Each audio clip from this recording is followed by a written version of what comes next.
Hey, all you experts out there, this is the Monetize Your Expertise podcast, where we show you how to use your skills to pay the bills.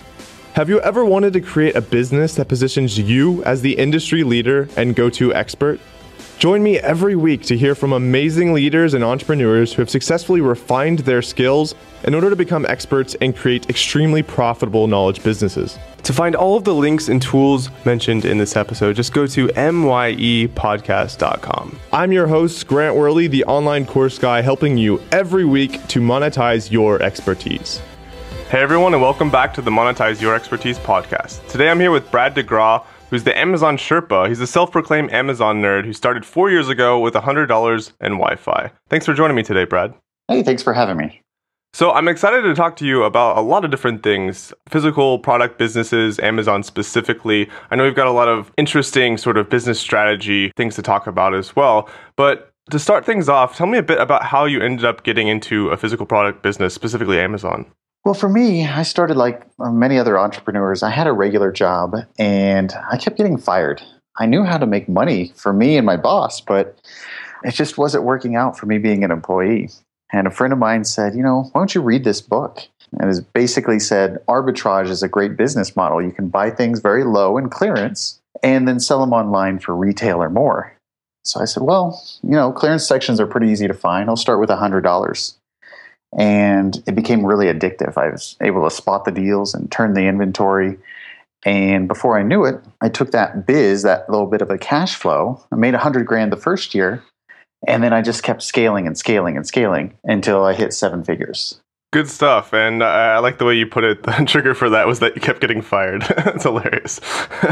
Yeah. And so, we've coordinated a bit on other projects and talked a bit before. So I know as you scaled up that arbitrage business, that created a lot of headaches for you. So can you talk a bit about that? Yeah, the headache with arbitrage, the best part everyone sees is there's cash. But the downside is it's not a real business. It's only a glorified job.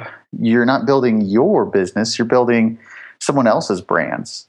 So until you actually own the brand, until you have something that you can sell or scale, then it's just being busy. And it was being paid well, but I couldn't put people in place and do my work. And I couldn't take time off without the business slowly kind of coasting and then creeping down in the income. And so how did you end up overcoming that obstacle?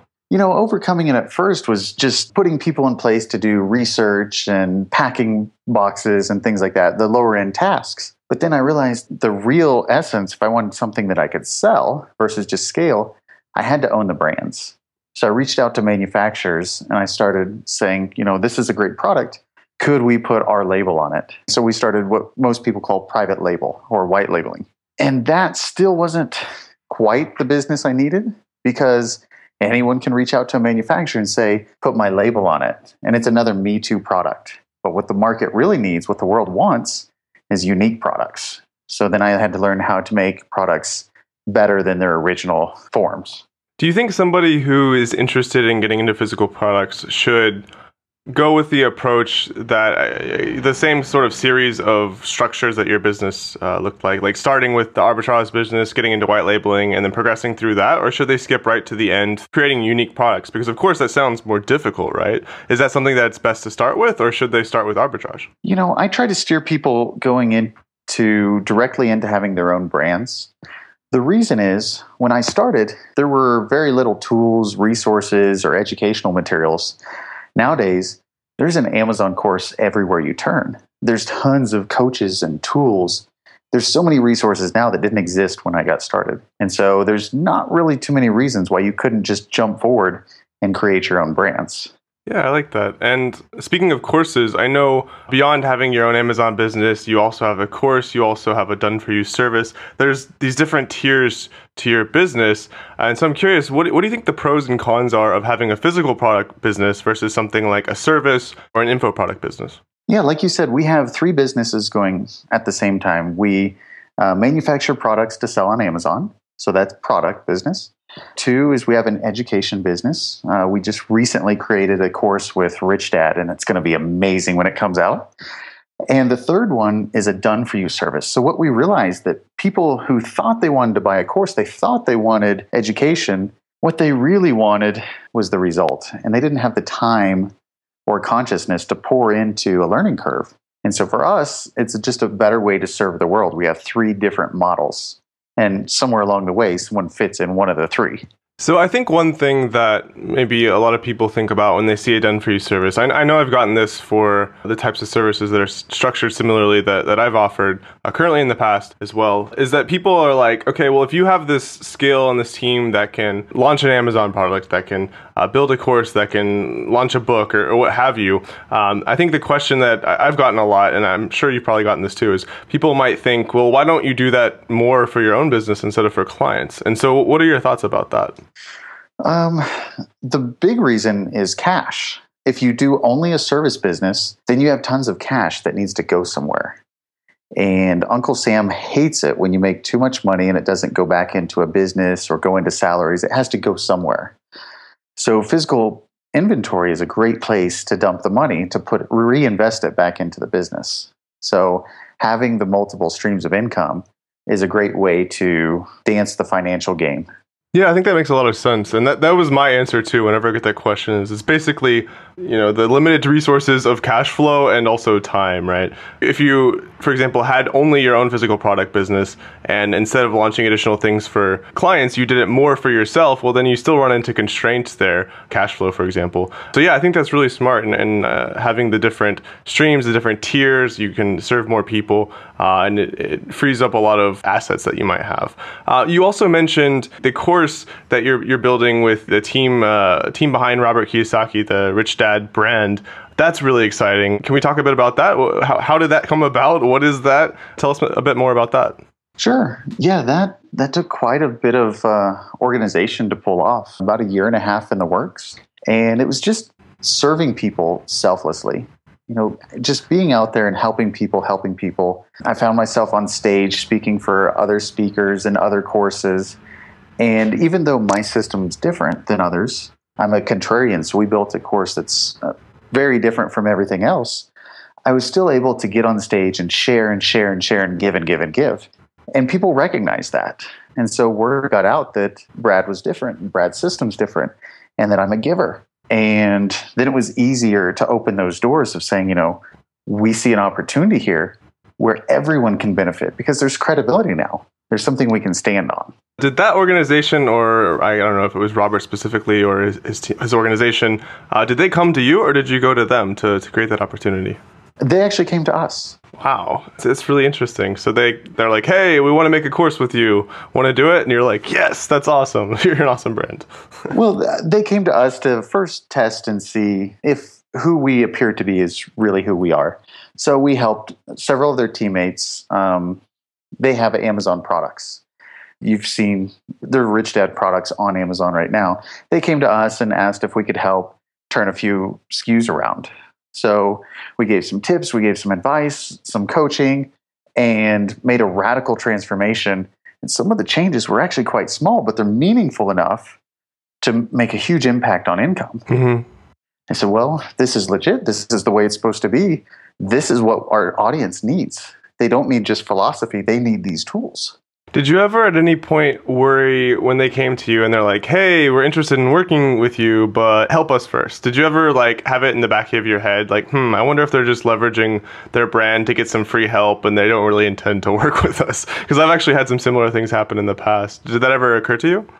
No, it happens. I mean, if you're going to be in the world of business, if you're going to be online, you will be taken advantage of sometimes by some people. And you just have to realize that's the cost of being in the world, that there are people who are like that. But from my perspective, if we can find that out early, then that's great because we can do very small things and get taken advantage of rather than very big things and get taken advantage of. So finding that out early is the price you pay. Yeah, I like that. And I think there's also, it's kind of like the difference between like the cost or value of like a false positive versus a false negative. And I guess it's really easy if you have that happen. Like, again, when I've had that happen in the past, then all of a sudden you feel really skeptical and you're like, by the nature of being skeptical, you may like forego future opportunities that you worry might be the same. But then all of a sudden you're missing out on all those opportunities. They're actually quite genuine, right? So I think there's a lot more to be gained by helping people, and the majority of them that go well versus the few that go wrong, than avoiding all of them and never getting screwed, but never really getting the value either. Exactly. It happens about once a year that we get screwed over a big 7-figure deal. And that's just the price of being generous. And that's the price of being who we are, how we want to be in the world. And I'm totally okay with it. I like your perspective. It's very, very positive. So another thing that I wanted to talk to you about is specifically about team building, because again, I know your style. You're like one of the most laid back entrepreneurs that I know, and like you have like you intentionally narrow your field of vision, or just basically you put as much things as possible off your plate. And a lot of people do that, but actually I think you do it to the extent beyond most people that I know, and I know you do that by the very nature of having a great team. So how did you get to the point where you bought back your time and your mental capacity to be able to focus on the few things that really matter in your business? This is an important concept for your audience. Learning what your 1, 2, or maybe even 3 things that you should be doing in the world. The things that you want to do, the things that you're great at, the things that the world needs.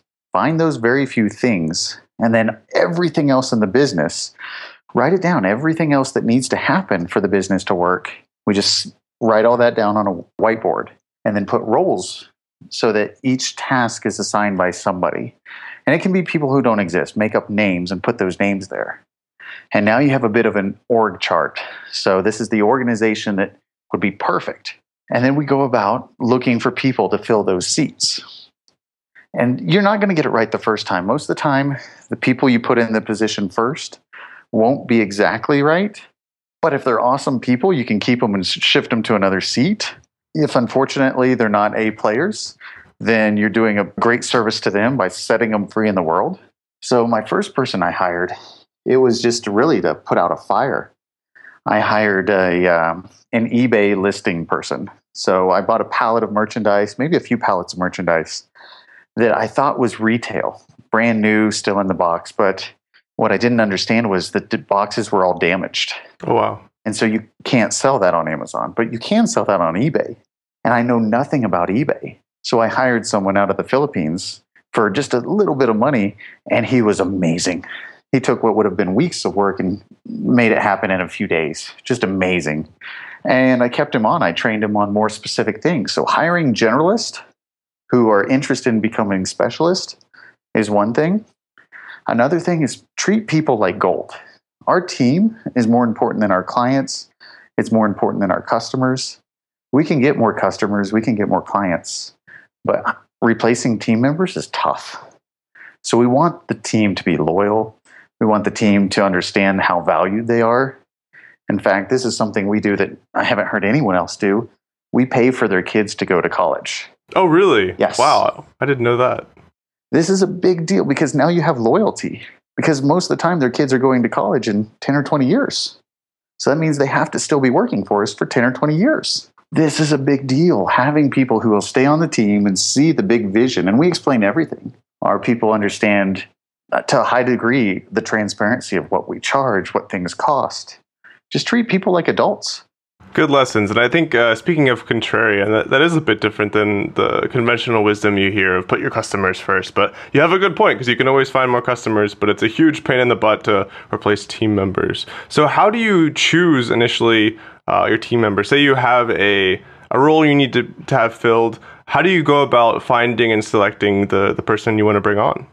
You know, there are a couple ways to do it. We like a service called onlinejobs.ph. There are plenty of services that can find Filipinos for you. Chris Ducker has one. Mad Singers has one. So it doesn't matter if you use Online Jobs or someone else. Any of them are great. But you want to make the job posting very simple. I want someone to do X.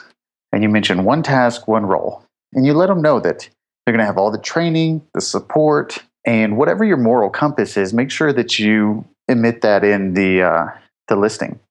So if punctuality or honesty or integrity or it's something, pick something that makes you want to hire people, and it's the opposite of that makes you want to fire people. If you know what that is, then you need to put it in the listing and let people know that they will advance. As they master one task, that you'll advance them and train them and support them to grow with your business. And then when we do the interview, a few things. We make sure that they understand their role is to make our lives easier. We make sure they understand that if you're going to make a mistake, you need to make your mistake with your foot on the gas, which means make a decision forward towards our goal versus if you don't know what to do, don't do nothing. You must do something. And even if it's wrong, you still made a wrong decision inside of our moral compass, so you'll still have a position. You'll just be learning. I like that perspective. It's a big deal. Another one, this is contrarian, is we don't tell people how much they should make. We ask them how much they should earn. We ask them what it's required for them to live the life that's comfortable for them. And then when they say whatever it is, some people say a high number, some people say a low number. We ask them to defend that number, to sell us on it. And if they can sell us on that number, then they get that salary and the job. And if they cannot sell us on the number, they don't get the salary or the job. So everyone in our business is a hustler. Everyone in our business understands sales, even to a modest degree. Interesting. Very, very interesting. And so how many people would you say have you hired that didn't pan out? Like what percentage, say you bring on over the past 5 years, like 20 people, do like half of them end up being A players and the rest maybe appeared to be but weren't? Or do you have like a really good eye for it and you're quite successful at picking the right people? Or how does that look? I'd say we're about half. We have about a 50% retention rate. Generally speaking, you can filter people out in the first interview, like when you're talking salaries and income and roles and responsibilities. If the word hours ever comes up, that's an instant disqualification. They're fired from that point. The interview's over. Really? How so? And what's the idea there? Well, there's a flag that gets put up when someone says hours. Like these are the hours I'm willing to invest or put in, because they're only looking at input, what they're putting in, what they're investing. Well, the problem is the business only makes money based on results. So we want people who are results driven. So it's a little higher level of consciousness. It doesn't matter how much you water a plant. If the plant's dead, you can stop watering and move on to the next one. So we need people who are just a little more conscious that look at results rather than input. So we're looking at output. And we let the people know, we know how long this takes when there are no problems. It's realistic to see a 2-hour day most days, but there will be days where you work much longer. And there will be days where you work when you weren't anticipating working because there's a fire. But we need output rather than input. Do you typically choose people from the Philippines or Americans, or are you just open to whoever? Or how do you make that decision?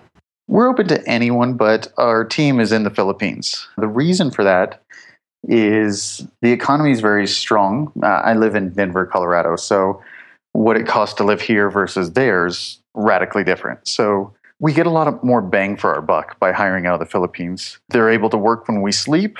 They understand American English because they study American textbooks in school. The culture is based on service rather than trade. So for example, India or China, these are cultures based on trade, which has affected the cultural lens where they see the difference between a worker and an employer.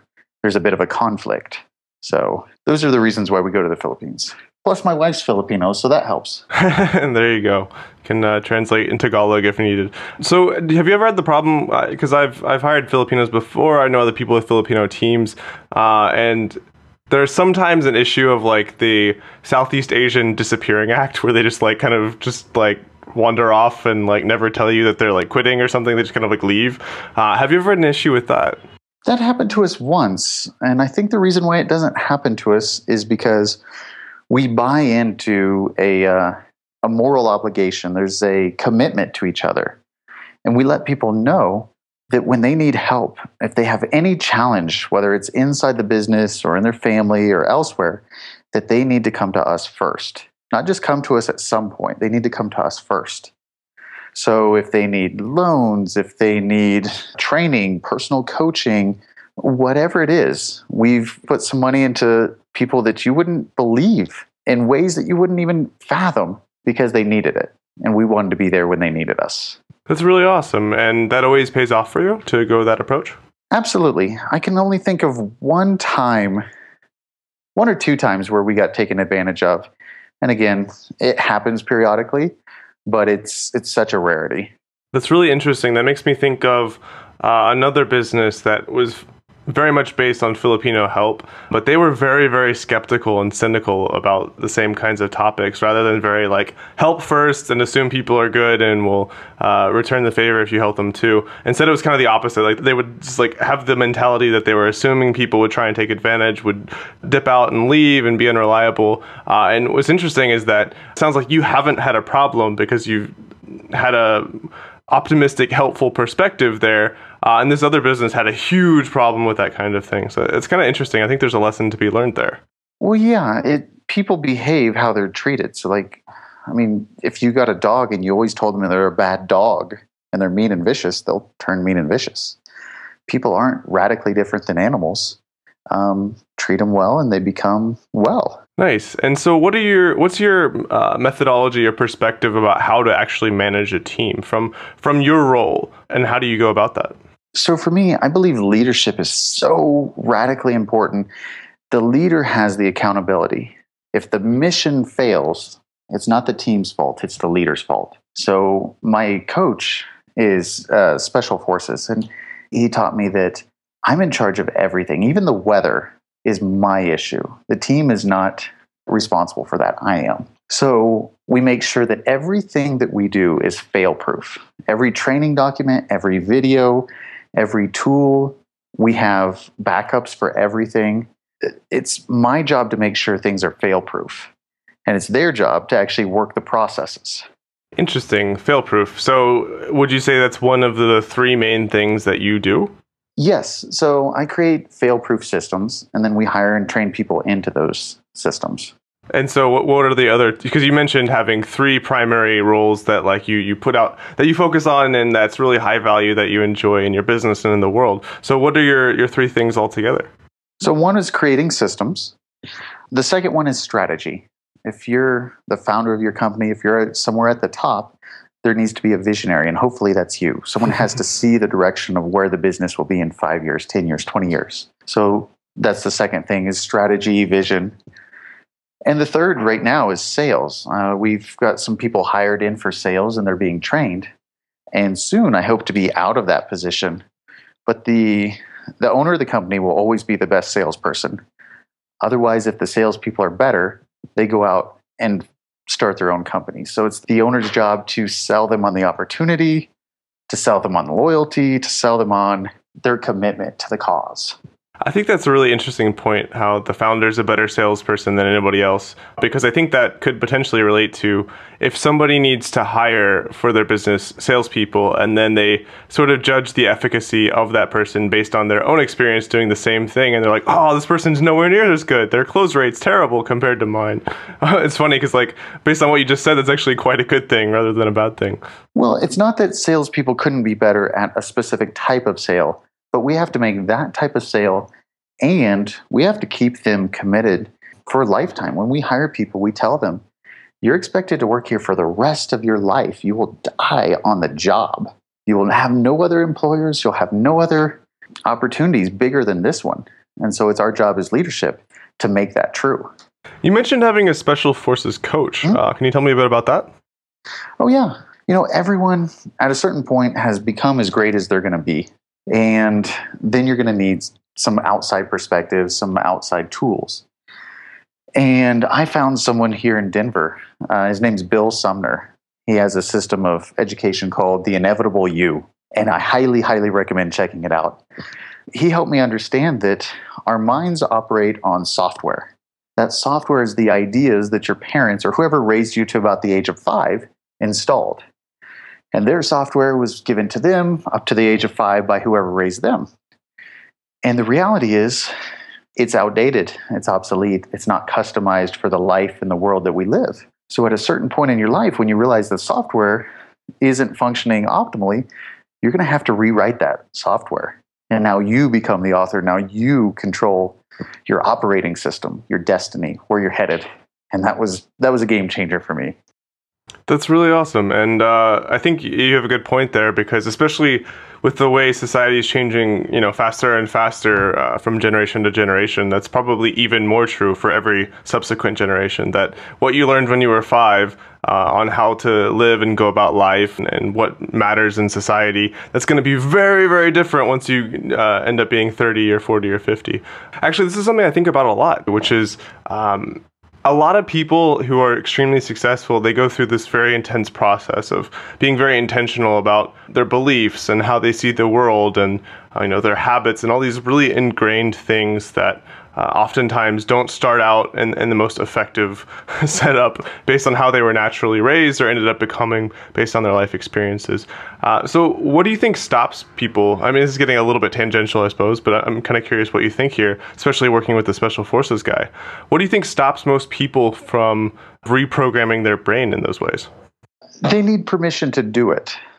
If it was given to you by mom or dad or grandma or whoever, many people would think that there's some sort of disrespect or a loss of love or something like that by updating that software. But the reality is, it's your brain, your software, your destiny, and they don't even know it was theirs because they got it from their parents. So there is no disrespect or loss of love. So jumping over that hurdle, being able to, I guess, rebel against the old software, the cultural values, the family values, and do something that works more optimally for your life. So you said they need to allow themselves the access to do that. So basically, all you guys listening, you need to go into your brain security preferences, click allow access to everything, and then just go in and change everything from there. Well, and do what makes sense. You may write software now that doesn't make sense for next year, and then you can update again and again and again. In fact, this is kind of the secret to relationships. When my wife and I have an argument or just any sort of disagreement, at the end of it, we create a software update, and it changes the way we communicate. It changes the way we perceive things. And every fight and disagreement ends with an update to our software. So every time we have a fight, we actually get much better. I just hope when you go through a software update, you don't have 50 pages of terms and conditions, because that would kind of kill the moment in terms of relationship. Well, that's also the secret. When you have a fight with your wife, you just skip all the terms and you just click I agree. There you go. Exactly. Just like we do with iTunes. So exactly. It's the same thing. Nice. Well, it's good training then. So I want to switch gears here just a little bit, because we've talked a lot about like some really awesome things that you're doing, some really important lessons learned through this journey that you've had. But tell me about a time when you encountered a very large obstacle, something fell apart. You mentioned how you get screwed over up to 7 figures once per year. So tell me about one of those times where something really fell apart and maybe you felt like a failure, and how you overcame that. It can be something big or it can be something small. Perception is actually more important than reality. So like this morning, I'll give you one. It's not a 7-figure deal, but I was trying to print some labels for an outbound shipment. And it wasn't terribly important. Amazon will print some labels, but for whatever reason, these products needed new barcodes. And I could not get this printer working. And it cost an extra $50. It's not that big of a deal. But I spent too much time on it, and I just felt like a total loser doing something that should be a $10 an hour task. If nothing else, just give it to Amazon and let them do it. So I just spent way too much time not in that comfort zone of where I spend my 1, 2, and 3 optimal tasks. And I found myself just being a loser doing this task and struggling. And finally it just made sense. Like, what's $50? I could have made a few grand by now by just focusing on the business. Other times you think you know people, and if you don't understand people's motivation, if you don't get really clear about what they're really asking, what they really need, you might be giving people the wrong thing. So you have to understand other people's wants and needs in the world. And I've misplaced that. I've given people what I thought I wanted, but it wasn't the same as what they wanted. And you get overinvested in something that really has no appeal to other people. It's not always about money. Sometimes it's about security. Sometimes it's about attention. So really being clear with reality is where I find myself getting off track. So how has that misguided you in the past, having that lack of coherence between what you expect somebody needs and what they really need? How did that play out? It played out where I kept someone in the business longer than they should have. I kept thinking, well, we'll give them more money because they say they want more money. And what they really wanted was more freedom. They wanted to leave and be fired. And I didn't realize that. They wanted to go and pursue other things, and they just kept asking for more money, and I gave it to them. So they were like, basically, I'm going to ask for a raise until they fire me, and then instead of firing them, you're like, okay, here's more money. yeah, because they put like an argument on why you deserve it. It's like, okay, we can make this work. We can make some adjustments. And what really should have happened is I should have dug into it on saying, this agreement worked before. What's changed?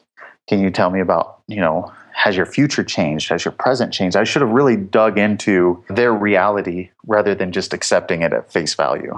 Yeah, absolutely. So what's something that you're really excited about coming up here? I know you've got this Rich Dad Amazon Blueprint course coming up. Is that like the most exciting thing that you've got in your next 6 to 12 months? Or do you have some other things that you're excited about as well? That is the most exciting thing we have on our schedule. Just being able to leverage our knowledge with their tools and resources. We're going to be able to make a wave of entrepreneurship that wouldn't be available for a lot of other folks. I mean, the amount of reach to get into people's hearts and minds is huge. So that's what we're really focusing on for the next 12 months is just launching that really well, serving it really well. There's just so many resources that we're packing into this. This is our biggest and best project to date. Nice. And I can't even fathom the reach you're going to have through those channels. It's going to be good stuff. It's amazing. It's just amazing. The tools and the access of resources that we have now, wouldn't have been available to us any other way. Nice. Well, if people want to learn more about what you do in terms of your course, your service, your own business, this new course you're coming out with, what are some good places to check out, some good URLs to find out more?